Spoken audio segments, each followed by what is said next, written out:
और बेटा कैसे हैं सब लोग? सब बढ़िया? घर में सब बढ़िया? पढ़े अपन आगे। आज अपन चैप्टर 7 की एक्सरसाइज 7.2 खत्म कर देंगे पूरी। आखिरी के 3 क्वेश्चन बचे हुए 8, 9, 10 है ना। तो डायरेक्ट स्टार्ट करें अपन। इंट्रोडक्शन ऑफ कोऑर्डिनेट ज्योमेट्री हमने देख रखा है, ऊपर के क्वेश्चन देख लिए होंगे, आगे करते हैं अपन, है ना। क्वेश्चन नंबर 8 पे आते हैं। 8 क्वेश्चन क्या है रीड करते हैं। करेंगे पक्का? चलो ठीक है। उससे पहले बाकी की वीडियो जो डाली हुई है शेयर कर देना। ये वीडियो भी अगर और कोई 10th क्लास का बच्चा हो उसको शेयर कर देना। पूरी प्लेलिस्ट बना दी है मैंने आपके लिए। 7 चैप्टर के अलग, 8 चैप्टर के अलग, 2nd चैप्टर के अलग। 3 चैप्टर अपने अपलोड हो चुके हैं और 6 चैप्टर्स की सारी थ्योरम जो पेपर में 5 थ्योरम आती है ना, उसके सबके प्रूफ मैंने प्लेलिस्ट अलग से बना करके डाल रखे हैं। तो चाहो तो पूरी प्लेलिस्ट शेयर कर देना, चाहो तो वीडियो शेयर कर देना। अगर किसी बच्चे को किसी भी चैप्टर में कोई प्रॉब्लम हो तो। ट्रिग्नोमेट्री में बच्चे बोलते थे ट्रिग्नोमेट्री पूरा अपलोड कर दिया अपन ने। उसके अलावा ट्रायंगल्स के अंदर थ्योरम बोलते थे, थ्योरम सारी अपलोड कर दी अपन ने, ठीक है। पॉलिनोमियल में डिवाइड में अटकते थे, डिवाइड अपन ने सारा करा दिया। अभी अपन 7 चैप्टर 7.2 खत्म कर देंगे। कल तक हो सकता है 7.3 भी खत्म हो जाए। खत्म करते हैं। 8 क्वेश्चन करते हैं। If a and b are -2, -2 and 2, -4 respectively. a और b पॉइंट्स है, कोई बना रहते हैं, ठीक है। लाइन है a और ये b। a पॉइंट गिवन है -2, -2, b पॉइंट गिवन है 2, -4 respectively. Find the coordinate of p। अपन को इसके बीच में कोई p है वो फाइंड करना है ना। और गिवन ये है सच दैट AP बराबर, जो AP है ना वो 3/7 है काय का, AB का। AP 3/7 पार्ट है किसका, AB का। मतलब रेशियो पता पड़ गया। इसका मतलब ये हुआ अगर AB पूरी 7 है ना, AB पूरी 7 है तो AP की वैल्यू कितनी है, 3। AP की वैल्यू 3। देखो अगर इससे मेरे को बहुत सारी चीज पता पड़ गई कि अगर AP 3 AB 7 तो AB 7 AP 3 तो ये वाला कितना बच गया, 4 बच गया। पूरा 7 होना चाहिए, ये 3 तो ये 4। मतलब रेशो पता पड़ गया। कितना पता पड़ गया, 3:4। अब तुम P के कोऑर्डिनेट इजीली निकाल सकते हो। क्या यूज करके, सेक्शन फॉर्मूला यूज करके। अब सेक्शन फॉर्मूला लगा लो। देखो x1 y1 पता है बेटा हम लोगों को, x2 y2 पता है। रेशियो इसने डायरेक्टली नहीं दिया बट इनडायरेक्टली दे दिया। इसके थ्रू हमें रेशियो पता पड़ गया, 3:4 हो जाएगा। m1 और m2 पता पड़ गया। अब अपन x और y निकाल लेते हैं। फॉर्मूला पता है तो x का formula m1 x2 plus m2 x1 upon में m1 प्लस m2। y का formula m1 y2 plus m2 y1 upon में m1 plus m2। Value putting करें, बस वैल्यू पुटिंग करनी है। अब तो बच्चा खुद कर लेगा। अभी आप तो देखो फॉरवर्ड में लो, आगे अगर अगला क्वेश्चन देखना है तो खुद करोगे ये वाला तो। और अभी भी समझ में नहीं आया तो मैं वैल्यू पुटिंग करके दिखा रहा हूँ। आंसर चेक करना है तो देख लो किस तरीके से। अगर आप 2x या 1.5x करके भी वीडियो देख सकते हो, है ना। कई बच्चों को क्या है जल्दी जल्दी कोर्स खत्म करना होता है, तो उन लोगों के लिए सबसे बढ़िया तरीका है कि वो प्लेबैक स्पीड को बढ़ा करके 1.5x कर करके देख ले। x बराबर m1 की जगह अपन ने वैल्यू डाली 3 इंटू x2 की वैल्यू डाली 2 प्लस की जगह प्लस m2 की वैल्यू डाली 4 इंटू x1 की वैल्यू डाली माइनस का 2 अपॉन में m1 प्लस m2। m1 की जगह क्या है 3, m2 की जगह क्या है 4, तो 3 प्लस 4। 3 2 जा कितना हो गया बेटा 6, 4 2 जा कितना हो गया बेटा 8 अपॉन 7, ठीक है। तो x की वैल्यू आ गई 6 में से 8 गए तो माइनस का 2/7। ये x की वैल्यू हो गई। ऐसे ही y की निकाले अपन। चलो y की निकालते हैं।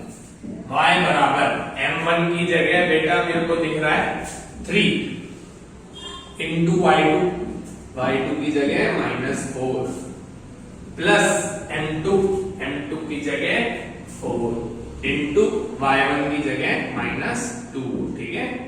अपॉन m1 प्लस m2 मतलब 3 प्लस 4। तो ये हो गया माइनस का 12, ये हो गया माइनस का 8 अपॉन में 7। -12 और -8 कितना हो गया बेटा माइनस का 20। मतलब हमारा आंसर आ गया माइनस का 20 अपॉन 7। आ गया ना बेटा, इजी। समझ आया किस तरीके से करा। एक तो -2/7 आ गया, एक माइनस, तो 3 पॉइंट के कोऑर्डिनेट्स पता पड़ गए। Coordinate of P is -2/7 comma -20/7। आया बेटा समझ में सब लोगों को? पक्का? आगे करें अपन सॉल्व? चलो आगे करते हैं, ठीक है? तो रफ कर दो यादा, पक्का आ गया ना? 8th क्वेश्चन शुरू कर दे। चलो शुरू करते हैं, ठीक है? 8 9 8 तो ये था सॉल्यूशन 8 का, तो मैं ये रफ कर रहा हूँ, है ना? किसी को उतारना हो या फिर स्क्रीनशॉट वगैरह लेना हो तो ले लें, क्योंकि देखो थोड़ा बचाओ।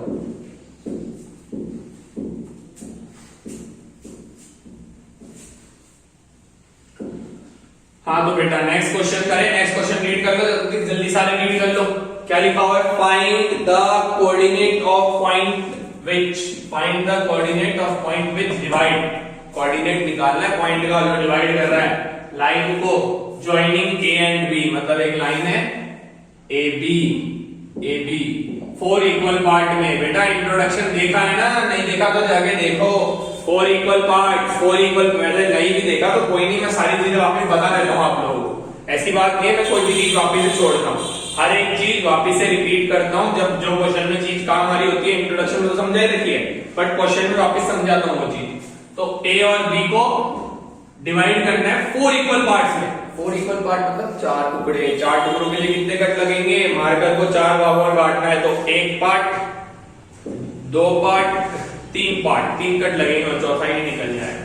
जैसे लाइन को डिवाइड करना है, 3 कट लगाए, 3 कट लगाए तो 1 part, 2 part, 3 part, 4 part, 4 equal part cut गए। रेशो पता पड़ जाता है। कैसे सिखाया है सर ने आप लोगों को? कैसे सिखाया है? देखो एक ऊपर, नीचे कितने पार्ट? 3 पार्ट, तो ये कितना हो गया बेटा? 1:3। इसमें नीचे 2 पार्ट, ऊपर 2 पार्ट, तो 2:2। इसमें ऊपर कितने पार्ट? 1 2 3 पार्ट, तो 3, नीचे कितने पार्ट? 1 पार्ट, 3:1। ठीक है, देख लेते हैं कि ऊपर कितने पार्ट है वो पहले उतार दो, नीचे कितने पार्ट है वो बाद में उतार दो, तो रेशो बन जाता है। इस 2:2 को कट रहा है, काट भी सकते हैं, 1:1 हो जाएगा। समझ गए?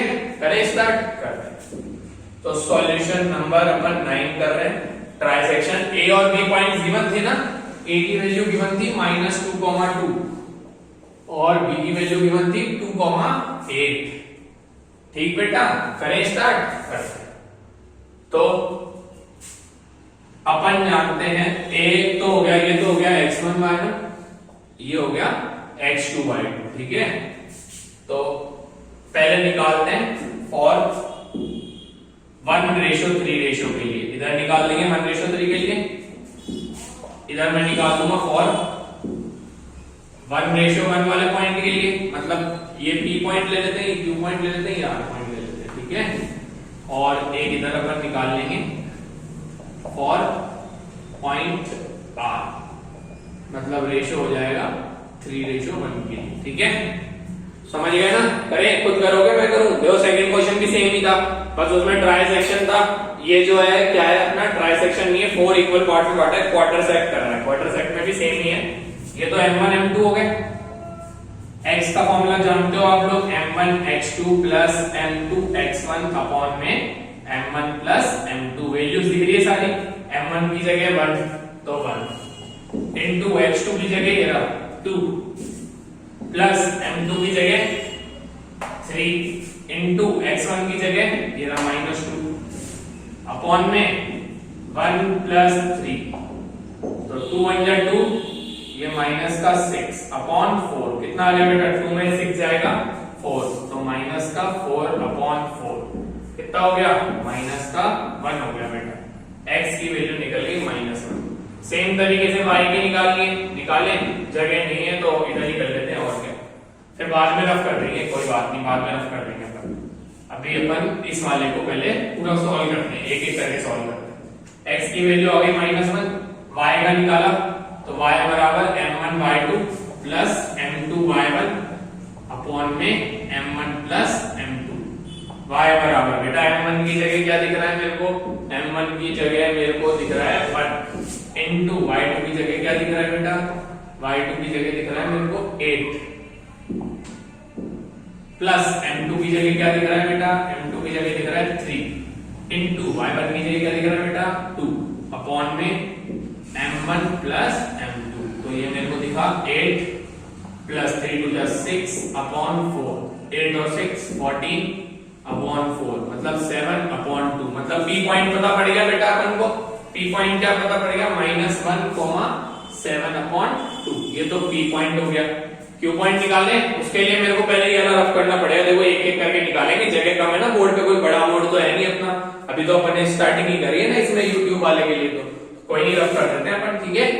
नोट कर लेना, वैसे आगे खुद भी कर सकते हो, समझ आ गया, बट मैं कर रहा हूँ ना, रफ कर रहा हूँ। तो ये मैंने रफ कर दिया, फॉर्मूला भी रफ कर दिया, गलती कोई नहीं, वापस लिखूंगा। तो फॉर पॉइंट क्यू रेशो क्या है, 1:1। ये m1 हो गया, ये m2 हो गया। x का फॉर्मूला जानते हो, m1 x2 plus m2 x1 upon में m1 प्लस m2। x की जगह x बराबर m1 की जगह मेरे को क्या दिख रहा है बेटा, m1 की जगह अपन को दिख रहा है 1 इंटू x2 की जगह 2 प्लस m2 की जगह 1 इंटू x1 की जगह बेटा -2 अपॉन में 1 प्लस 1 मतलब 2 - 2 अपॉन 2। 2 - 2 तो 0 ही हो गया बेटा, 0 अपॉन कुछ भी 0, मतलब x की वैल्यू तो 0 आ गई। y भी निकाल लो, y निकाल लेते हैं। y बराबर m1y2 प्लस m2y1 अपॉन में m1 प्लस m2, ठीक है। तो y बराबर हो गया बेटा अपना, m1 की जगह मेरे को दिख रहा है 1 इंटू y2 की जगह 8 प्लस m2 की जगह मेरे को दिखा क्या, m2 की जगह 1 इंटू y1 की जगह 2 अपॉन 1 प्लस 1। तो 8 1 जा 8, 2 1 जा 2 अपॉन 2, ये हो गया 10 अपॉन 2 मतलब 5। समझ गए, मतलब ये वाला पॉइंट भी निकल गया, कितना निकल गया 0,5। इजी है ना, आ रहा है ना बेटा आपको समझ में, आपको आना चाहिए समझ में, है ना ढंग से।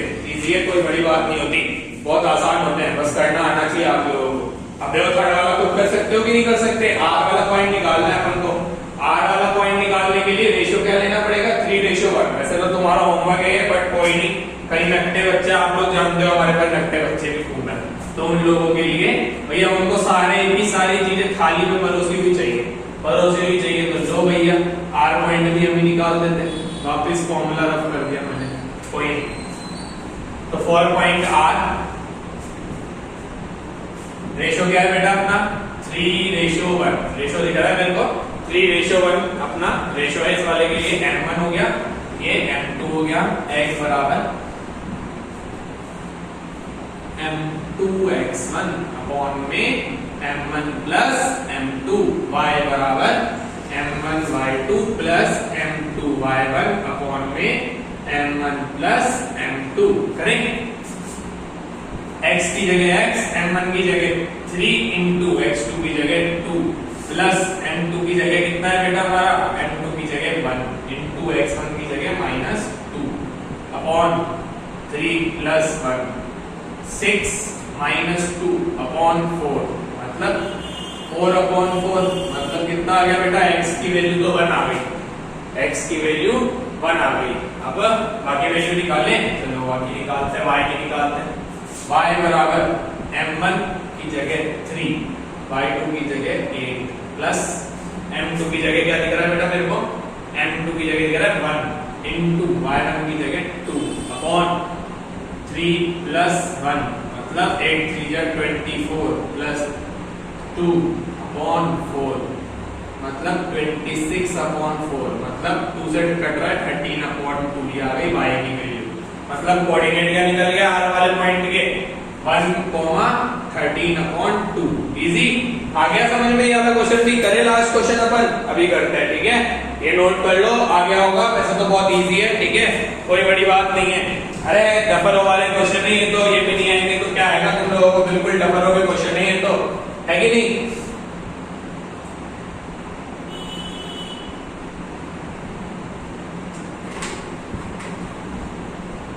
आगे करें बेटा, पक्का, चलो करते हैं।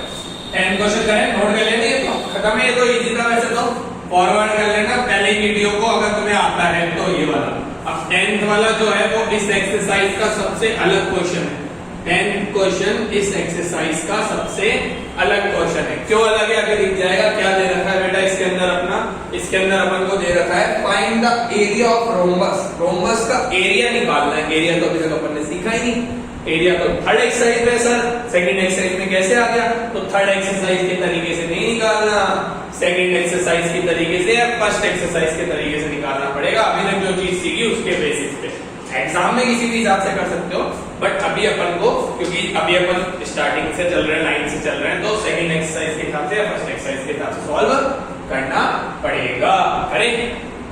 तो रोम्बस बना दिया मैंने, वही टेकन इन ऑर्डर लिखा हुआ है, पॉइंट डाल दिए 3, 0, 4, 5, -1, 4 एंड -2, -1। अब मुझे बताओ एरिया ऑफ रोम्बस का किस किस को फॉर्मूला याद है। अगर याद है तो कमेंट में मेरे को बताना सर हमें याद था पहले, क्योंकि मैं तो आगे वीडियो बना रहा हूँ, लाइव चल नहीं रही। अगर आपको मेरे को लाइव देखना है तो बेटा शेयर करो, 1000 सब्सक्राइबर करने पड़ेंगे लाइव आने के लिए। बिना 1000 सब्सक्राइबर करे सॉरी लाइव आ नहीं सकते अपन, ठीक है ना। वो यूट्यूब की पॉलिसी है, मैं कुछ नहीं कर सकता। मन मेरा है आप लोगों से इंटरेक्ट करने का, उससे पहले अपन उस पर आएंगे इंस्टाग्राम पे कभी लाइव, रिजल्ट वगैरह आने तो उस टाइम पे आएंगे, ठीक है। बट अभी क्वेश्चन करते हैं, ठीक है। 3, 0, 4, 5 ये है एरिया ऑफ रोम्बस का फॉर्मूला। आया याद कुछ दिमाग में बेटा, क्या बातों में लग गए मेरे साथ, नहीं है ना। एरिया ऑफ रोम्बस होता है half into product of diagonal, मतलब half into d1 into d2, जो अपन ने 8th क्लास में पढ़ा है। Half into diagonal first into diagonal second, मतलब दोनों डायगोनल निकाल लो। ये A पॉइंट, ये B पॉइंट, ये C पॉइंट और ये D पॉइंट, दोनों डायगोनल निकाल लो, ठीक है। तो एरिया पहले तो डायगोनल निकाल लेते हैं, फिर पुट कर देंगे, फॉर्मूला बाद में लिख दूंगा। डायगोनल फर्स्ट, डायगोनल कैसे निकलेगी सर। डायगोनल डिस्टेंस फॉर्मूला सीखा है हमने 7.1 में, सीखा है कि नहीं सीखा। तो एक्सरसाइज 7.1 में फॉर्मूला सीखा था, अंडर रूट, पहले तो डायगोनल 1 है AC, under root x2 minus x1 का square plus y2 minus y1 का स्क्वायर, ये है फॉर्मूला। अंडर रूट x2 की जगह बेटा ये x1 y1 ले लेते हैं, ये x2 y2 ले लेते हैं। x2 की जगह मेरे को दिख रहा है -1, फिर x1 की जगह 3 तो -3, प्लस y2 की जगह दिख रहा है 4, माइनस y1 की जगह दिख रहा है 0। अंडर रूट माइनस स्क्वायर भी आता है, -1 और -3 -4 का स्क्वायर, ये 4 का square, under root 16 plus 16 that is under root 32। Under root 32 को अगर सॉल्व करोगे तो क्या होता है बेटा 4 to 2। अब कई बच्चों को ये भी नहीं पता कैसे होता है, मैं बताऊं। वैसे तो 8 ये दिख रहा है मेरे को 16 into 2 है, नहीं तो एलसीएम ले लो। 2 की टेबल में 16, 2 की टेबल में 8, 2 की टेबल में 4, 2 की टेबल में 2। पेयर बनते 2 2 के 1 2, ये नहीं बना तो ये रूट में रहेगा। ये पेयर बन गए तो 2 2 जा 4, समझ गए कि नहीं समझे। आ गया ना, आ गया। तो 4 रूट 2। ऐसे ही डायगोनल सेकंड BD फॉर्मूला ऊपर लिखा हुआ है, डायरेक्ट पुट कर रहा हूं। ये ले लेते हैं x2 y2, ये x1 y1 ले लेते हैं, ये x2 y2 ले लेते हैं, ठीक है। तो 4 माइनस माइनस प्लस हो जाएगा, देखो ये माइनस और ये -2 तो +2 का स्क्वायर, प्लस y2 की जगह 5 माइनस माइनस +1 का स्क्वायर। ये तो बेटा वैसे भी फर्स्ट एक्सरसाइज में सीखा है 7.1 में, तो आता होगा। नहीं आता तो आप भी जाके पढ़ो, कुछ नहीं कर सकते, तुम्हारा नट्टे हो तुम। डी तो एक नंबर के, कुछ नहीं आता तुम लोगों को। गंवार बच्चे जाने कहां से आ जाते हैं। आजकल के बच्चों को पढ़ाई की इच्छा ही नहीं होती, जाने कैसे बच्चे आते हैं आजकल। तो सारे के सारे ऐसे मजे मारने, किसी को क्या करना है, किसी को क्या करना है। पहले होते थे बच्चे बढ़िया पढ़ने वाले, आजकल तो सारे नट्टे आ गए। रूट 72, ठीक है। 72 का रूट क्या बेटा, 72 का रूट होता है 6 रूट 2। भाई एलसीएम लेके निकाल लोगे ना, 36 2 जा लिख सकते हैं, 36 का रूट 6 रूट 2 आ गया। एरिया निकालना है, एरिया ऑफ रोम्बस का फॉर्मूला होता है half into d1 into d2, मतलब प्रोडक्ट ऑफ डायगोनल्स। तो हाफ इनटू d1 की जगह मेरे को दिख रहा है 4 रूट 2 इनटू 6 रूट 2। अब बेटा रूट 2 इनटू रूट 2 क्या होता है 2, तो इस 2 से मैंने रूट 2 इनटू रूट 2 काट दिया। रूट 2 इनटू रूट 2 2, तो रूट 2 से रूट 2 इनटू रूट 2 और ये 2 कट गया।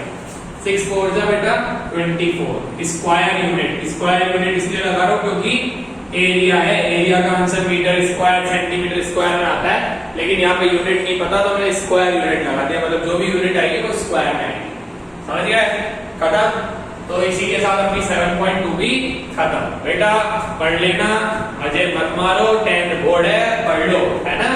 तो थोड़ा बहुत पढ़ लो, ज्यादा नहीं। रोज का 1 घंटा आधा घंटा निकालोगे ना, पास हो मेरे हिसाब से। एक हफ्ते में एक चैप्टर कंप्लीट कर लो, 3 महीने में कोर्स कंप्लीट है ज्यादा से ज्यादा। एक हफ्ते में एक चैप्टर, वो भी कई सारे चैप्टर तो ऐसे हैं जो तुम 3 दिन में खत्म कर सकते हो। जैसे ये चैप्टर है, 3 ही एक्सरसाइज है, एक दिन फर्स्ट एक्सरसाइज पढ़ो, एक दिन सेकंड करो, एक दिन थर्ड पढ़ो।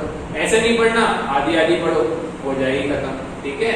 एक हफ्ते में एक चैप्टर खत्म करो। मैथ्स का कोई बड़ी बात नहीं है, बहुत इजी होता है। कहीं भी प्रॉब्लम आए हम खड़े हैं तुम्हारे साथ, कभी भी आप कर लो। धीरज सर तुम्हारे साथ हमेशा खड़े हैं किसी भी प्रॉब्लम में, है ना?